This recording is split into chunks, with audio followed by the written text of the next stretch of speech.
അപ്പൊ ഇവിടെ യഥാർത്ഥത്തിൽ മതത്തിന്റെ ആവശ്യമുണ്ടോ? ആവശ്യമില്ല, അതാണ് പറഞ്ഞത്. മതത്തിന്റെ ആവശ്യം ഇപ്പം എവിടെ നോക്കിയാലും മതം. ഇപ്പം നമ്മളിപ്പോ ഇതിപ്പോ കേരള സ്റ്റോറി എന്ന് പറഞ്ഞ സംഭവം എടുത്ത് അതില് പറഞ്ഞ കേരളത്തെ കുറിച്ച് ബസ്സുകൾ വന്നപ്പോ നമ്മുടെ വയറ്റത്തടിച്ചില്ല. ആദ്യമേ അടിച്ചല്ലോ, ആദ്യമേ. നേരത്തെ ഈ കൊറോണ സമയം കഴിഞ്ഞപ്പോഴേ അത് നമുക്ക് ബുദ്ധിമുട്ടായി. അതെ, അത് നേരത്തെ ഉണ്ട്. ഈ ചെറിയ ബസ് വിട്ട് തുടങ്ങിയപ്പോഴേ നമുക്ക് ബുദ്ധിമുട്ടായി. വിദ്യാഭ്യാസ മേഖലയിൽ നമ്മുടെ സർക്കാരിന്റെ പുതിയ പ്രവർത്തനങ്ങൾ എങ്ങനെ ഉണ്ട്? വിദ്യാഭ്യാസത്തില് വളരെ മോശമാണ്. വളരെ മോശമാണ്. പ്രവർത്തനം ആരുടെയാണ് നല്ലത് അത് നോക്കി കൊടുക്കും. സർക്കാരിന്റെ പ്രവർത്തനം മോശമെന്നാണ് പറയുന്നത്. മോശമൊന്നല്ല, നല്ല കാര്യങ്ങൾ ചെയ്യുന്നുണ്ട്. അതോടൊപ്പം ജനങ്ങളെ ബുദ്ധിമുട്ടിക്കുന്ന രീതിയിലുള്ള കാര്യങ്ങളും ചെയ്യുന്നുണ്ട്. താല്പര്യമുണ്ട്, പക്ഷെ ഇപ്പൊ ഇവര് 10 വർഷം നിന്നതുകൊണ്ട് നമുക്ക് കോൺഗ്രസിന് ഒരു ചാൻസ് കൊടുക്കാം. അതായത് നമുക്ക് ഒരു ഭരണമാറ്റം ആവശ്യമാണ് എന്നാണ്. 2026 ഇലക്ഷൻ സംജാതമായി. ഇനി ഒരു മാസം മാത്രമാണ് ബാക്കിയുള്ളത്. 3 മുന്നണികളും യഥാർത്ഥത്തിൽ ഉടുപ്പ് തച്ചിരിക്കുന്ന ഒരു സാഹചര്യമാണ്. അപ്പം ആരാണ് ജയിക്കാൻ സാധ്യതയെന്ന് നമ്മുടെ പ്രിയപ്പെട്ട നാട്ടുകാരോട് നമുക്ക് ചോദിക്കാം.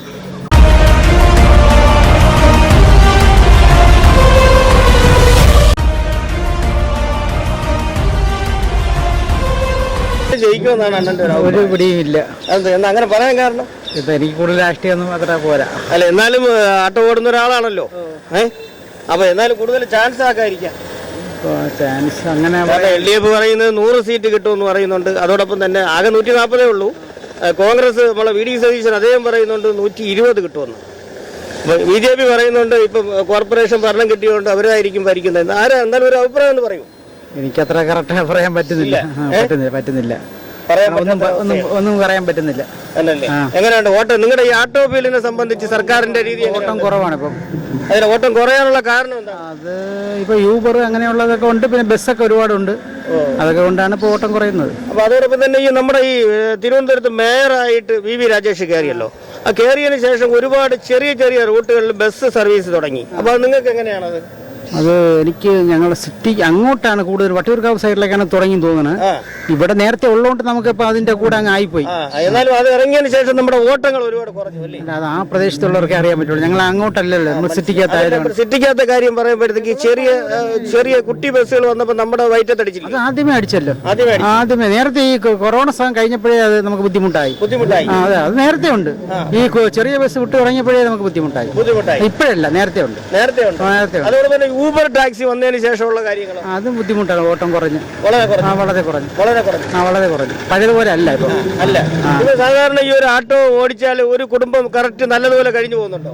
വലിയ കുഴപ്പമില്ലാതെ പോകുന്നുണ്ട്. ഇപ്പൊ ബുദ്ധിമുട്ടാണ് കുറച്ച്. നേരത്തെ ഉള്ളതുപോലെ അല്ല ഇപ്പോഴും. അത് ഈ ബസ് വന്നും യൂബർ വന്ന ശേഷം ഒരുപാട് ബാധിച്ചിട്ടുണ്ട്. പക്ഷെ നിങ്ങളുടെ എല്ലാവർക്കും ഉണ്ട്, എനിക്ക് മാത്രമല്ല എല്ലാവർക്കും ഉണ്ട്. അപ്പൊ ഇതിനെതിരെ നമ്മുടെ സർക്കാർ എന്തെങ്കിലും നടപടി ഉണ്ടാക്കിയിട്ടുണ്ടോ? അത് ഇതുവരെ അങ്ങനെ ഇല്ലെന്നാണ് എനിക്ക് കറക്റ്റായിട്ട്. അത് നമുക്ക് അതിനെ കറക്റ്റായിട്ട് അറിഞ്ഞുകൂടാ. പറയാനൊരു പേടിയൊന്നുമില്ല. പേടിയൊന്നുമില്ല, അങ്ങനെയൊന്നുമില്ല. നമുക്ക് അങ്ങനെ എനിക്ക് അറിവില്ല. അല്ല, എന്നാലും നിങ്ങൾ ആട്ടോ യൂണിയൻ എല്ലാവരും കൂടെ സർക്കാരിനെ സമീപിച്ചില്ലായിരുന്നോ?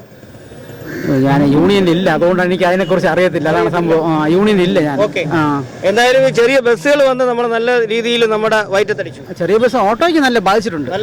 എനിക്ക് മാത്രമല്ല, എല്ലാവർക്കും ബാധിച്ചിട്ടുണ്ട്. എല്ലാവർക്കും. അതിപ്പോ ഞാൻ മാത്രമേ പറയുന്നതല്ല, എല്ലാവർക്കും ഉണ്ട്. ഇപ്പൊ 2026 ഇലക്ഷൻ സംജാതമായിട്ടുണ്ടല്ലോ. നിങ്ങൾ കേട്ട് കാണുമല്ലോ. നിങ്ങൾ പഠിക്കുന്ന വിദ്യാർത്ഥി ആണോ എന്നാ? ആണ്. അപ്പൊ ഏത് പാർട്ടി ജയിക്കുമെന്നാണ് നിങ്ങളുടെ അഭിപ്രായം? മൊത്തം നമ്മുടെ കേരളത്തിൽ കോൺഗ്രസ് ജയിച്ചാൽ കൊള്ളാം. അതങ്ങനെ പറയാൻ കാരണം LDF ഇപ്പൊ ഇരുന്നിട്ട് വലിയ ഇതൊന്നും ഇല്ലായിരുന്നല്ലോ. ഇനിയിപ്പോ BJP വന്നാലും ഒരു എനിക്കങ്ങോട്ട് പേഴ്സണലി എനിക്ക് ഇഷ്ടമല്ല. ഞാൻ പിന്നെ കോൺഗ്രസ് വന്നാൽ പുതിയ മാറ്റങ്ങൾ വരാൻ ആഗ്രഹിക്കുന്നുണ്ട്. അപ്പൊ ഇപ്പൊ നടത്തുന്ന മാറ്റങ്ങളൊന്നും നല്ലതല്ല എന്നാണോ തീരുമാനം? നല്ലതാണ്. ബട്ട് ഇതിലും കൂടെ ബെറ്റർ ആയിട്ട് കുറച്ചും കൂടെ വന്നാൽ കൊള്ളാം എന്നുള്ളൊരു പോയിന്റിലാണ് നിൽക്കണേ. ഇപ്പൊ കോൺഗ്രസ് വരുമ്പോ ഇപ്പൊ അവരുടെ ഒരു പോയിന്റ് ഓഫ് വ്യൂ കുറെ കാര്യങ്ങൾ ഇപ്പം വൈഷ്ണവ് ജയിച്ചില്ലോ. അപ്പൊ അവര് കുറെ കാര്യങ്ങൾ മാറ്റം വന്നാൽ കൊള്ളാം ആ ഒരു ഇതില്. ഇപ്പൊ LDF കുറെ ഇപ്പൊ 10 വർഷമായിട്ട് അവര് തന്നെയാണ് ഇരിക്കുന്നത്. അപ്പൊ അതിൽ നിന്ന് മാറ്റങ്ങൾ വന്നാൽ കൊള്ളാം. അല്ല, BJP അങ്ങനെ ഒരു പറയാൻ കാരണം എന്ന് പറഞ്ഞാൽ ഇപ്പൊ നമ്മുടെ VV രാജേഷ് ഉണ്ടല്ലോ, ഇവിടുത്തെ മേയർ ആയിട്ടുള്ള രാജേഷിന്റെ പ്രവർത്തകർ നല്ലതല്ലേ? നമ്മളിപ്പം അങ്ങനെ അറിയത്തില്ല. VV രാജേഷ് നമ്മളിപ്പോ വന്നതേ ഉള്ളൂ, കൊല്ലത്ത് വന്നേ ഉള്ളൂ. അപ്പൊ അറിയത്തില്ല. കൊല്ലത്താണ്. അപ്പൊ ഞാനൊരു ചോദ്യം ചോദിക്കട്ടെ. കൊല്ലത്ത് നമ്മുടെ മുകേഷ് MLA ഉണ്ടല്ലോ, അദ്ദേഹത്തിന് എങ്ങനെയാണ് അദ്ദേഹത്തിന്റെ പ്രവർത്തനങ്ങളൊക്കെ എങ്ങനെയാണ്? നല്ലതാണ്, കൊള്ളാം. ബട്ട് അല്ല, അങ്ങനെയല്ല. ഇപ്പൊ നിങ്ങൾ കൊല്ലത്തുള്ള ആളായോണ്ടാണ് ഞാൻ ചോദിക്കുന്നത്. മുകേഷ് ഉണ്ടായിരുന്നല്ലോ, MLA ആണല്ലോ, നിങ്ങളുടെ MLA ആണല്ലോ. എങ്ങനെയുണ്ട് അവിടുത്തെ പ്രവർത്തനങ്ങൾ, വികസനങ്ങളൊക്കെ എങ്ങനെയുണ്ട്? വികസനങ്ങളെല്ലാം കൊള്ളാം. പക്ഷെ ഇതിനകത്ത് പറഞ്ഞില്ലേ, മതരാഷ്ട്രീയപരമായിട്ടുള്ള കാര്യങ്ങൾ കയറി വരും. ഇപ്പൊ ഹിന്ദുത്വം ആ ഒരു കാര്യങ്ങൾ കയറി വരും. അങ്ങനെയാവുള്ളൂ. ഇപ്പം BJP ആകുമ്പോഴത്തേക്ക് അവർക്ക് കുറെ ഹിന്ദുയിസം കയറി വരും. അതിപ്പം പോസിബിൾ അല്ലല്ലോ. എല്ലാവരും ഒരേ കണക്ക് ഇക്വാലിറ്റി വേണ്ടല്ലോ. ഈ രാജ്യത്ത് ഇക്വാലിറ്റിയാണ് വേണ്ടത്. ഇപ്പൊ ഹിന്ദുയിസം കയറി വരുമ്പോൾ അവർക്ക് മാത്രം കുറെ കാര്യങ്ങൾ കാര്യങ്ങളൊക്കെ ചെയ്യും. ഇപ്പൊ തന്നെ ബോർഡ് കുറെ വെക്കുമ്പോ തന്നെ ഹിന്ദുക്കൾക്ക് വേണ്ടിയിട്ട് കുറെ ബോർഡ്. അപ്പം മതം എല്ലാം ഈക്വലായിട്ട് കാണണം. ആ ഒരു സംഭവം BJPക്ക് ഇല്ല. അതാണ് പേഴ്സണലി പറഞ്ഞത്. ഓക്കെ. അപ്പൊ BJPയുടെ ഭരണം വന്നു കഴിഞ്ഞാൽ ഹിന്ദു മതത്തിനെ പ്രൊമോട്ട് ചെയ്യുമെന്നാണ് നിങ്ങൾ പറയുന്നത് അല്ലേ? അതായിരിക്കും കൂടുതൽ വരുന്നത്.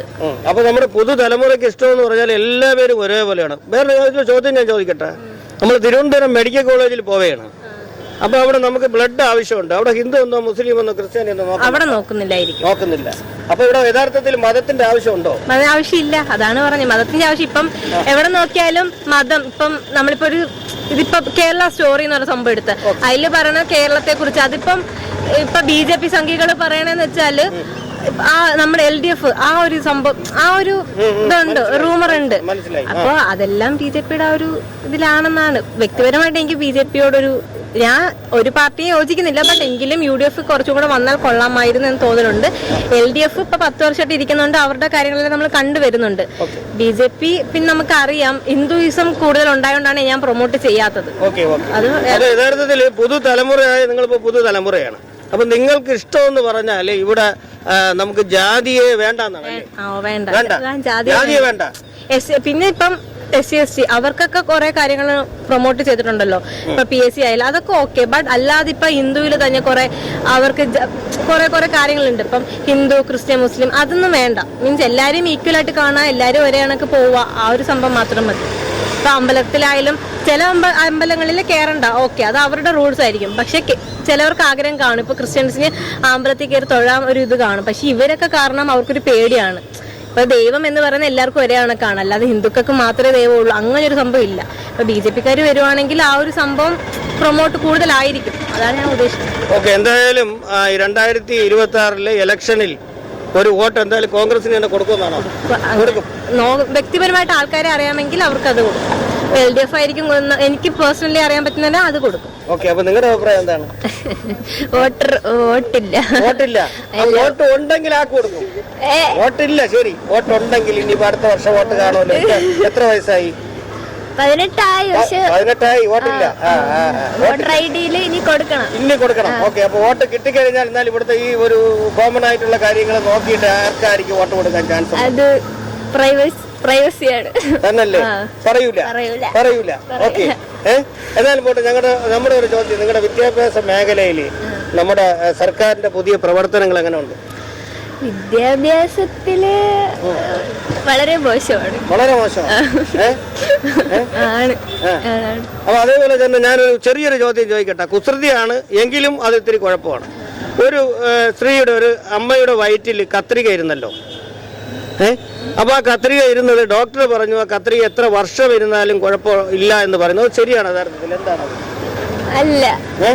നമ്മുടെ വയറ്റിൽ ഒരു മൊട്ടസൂചി ഇരുന്നാലും നമുക്ക് അതിൻ്റെതായ ബുദ്ധിമുട്ടുണ്ടാവുമല്ലോ. അപ്പൊ രക്ഷപ്പെടാൻ വേണ്ടി പറഞ്ഞതാണല്ലോ, ആണോ അല്ലേ? അവര് രക്ഷപ്പെടാൻ വേണ്ടി പറഞ്ഞതല്ലേ? ആ ഡോക്ടർ രക്ഷപ്പെടാൻ വേണ്ടിയല്ലേ അങ്ങനെ പറയാൻ കാരണം? ഇപ്പൊ നിങ്ങളുടെ തന്നെ വയറ്റിലേ ഒരു കത്രിക ഇരുന്ന് കഴിഞ്ഞാല് എത്ര വർഷം ഇരുന്നാലും കുഴപ്പമില്ല എന്ന് പറയുന്നുണ്ട്. ആ ഡോക്ടർ പറയുന്നുണ്ട്. കുഴപ്പമാണോ അല്ലയോ? ലിസ്റ്റിൽ പേരായിട്ടില്ല. കൊടുത്തിട്ടുണ്ടായിരുന്നു, പക്ഷെ പേരായിട്ടില്ല. ഇപ്പൊ പേരായിട്ടില്ല. അപ്പൊ ഇപ്പൊ വരുന്നതിൽ കാണൂല, അടുത്ത ഇലക്ഷനിൽ പേര് കാണും. അപ്പൊ എന്തായാലും വോട്ട് ആക്കി കൊടുക്കും. എങ്ങനെയാണോ പ്രവർത്തനം, ആരുടെയാണോ നല്ലത് അത് നോക്കി കൊടുക്കും. അപ്പോൾ സർക്കാരിന്റെ പ്രവർത്തനം മോശമെന്നാണോ പറയണത്? മോശമൊന്നല്ല, നല്ല കാര്യങ്ങൾ ചെയ്യുന്നുണ്ട്. അതോടൊപ്പം ജനങ്ങളെ ബുദ്ധിമുട്ടിക്കുന്ന രീതിയിലുള്ള കാര്യങ്ങളും ചെയ്യുന്നുണ്ട്. അവിടെയാണ് പരാജയം വരുന്നത് അല്ലേ? പല മേഖലയിലും ബുദ്ധിമുട്ടുള്ള കാര്യങ്ങളും സർക്കാർ ചെയ്യുന്നുണ്ട്. അതിലൊന്നും വേറൊന്നും നോക്കാത്ത രീതിയിൽ ചെയ്യുന്നുണ്ട് അല്ലേ? എനിക്ക് 18 വയസ്സാവുന്നതേ ഉള്ളൂ. എങ്കിലും വോട്ട് ആവുമ്പോഴത്തേക്ക് എന്തെങ്ങനെയാണ് അഭിപ്രായം? ആവുമ്പോഴത്തേക്കും വ്യക്തി നോക്കിയേ ചെയ്യൂ. വ്യക്തി നോക്കി